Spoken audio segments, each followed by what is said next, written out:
بشرى سارة لجمهور نادي الزمالك. نادي الزمالك هينزل له اعلانات في رمضان. الله اكبر. جمهور الزمالك هيفرح، هيقول لك يعني هيخش لنا فلوس. هيخش لكم فلوس. جمهور نادي الزمالك في احدى المباريات طلع قال افتحوا باب التبرعات.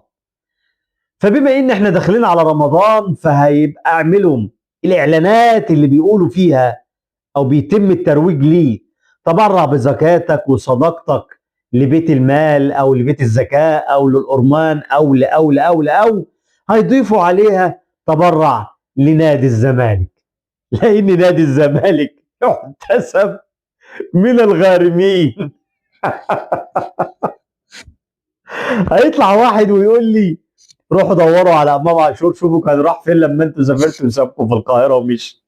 اقول له انا حابب اقول لك ان احنا عرفنا امام عاشور اتغيب عن السفر ليه في مباراه الاهلي مع في تنزانيا، لانه هو اللي كان بيعمل الاعلان بتاع الزكاه والتبرعات الصدقه لنادي الزمالك.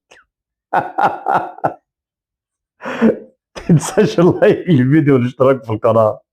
يا جمهور الزمالك كمل شتايم فيا براحتك، احنا ورانا ايه؟ جمهور بطبيعته قله الادب هي اللي سايده عنه. السلام عليكم.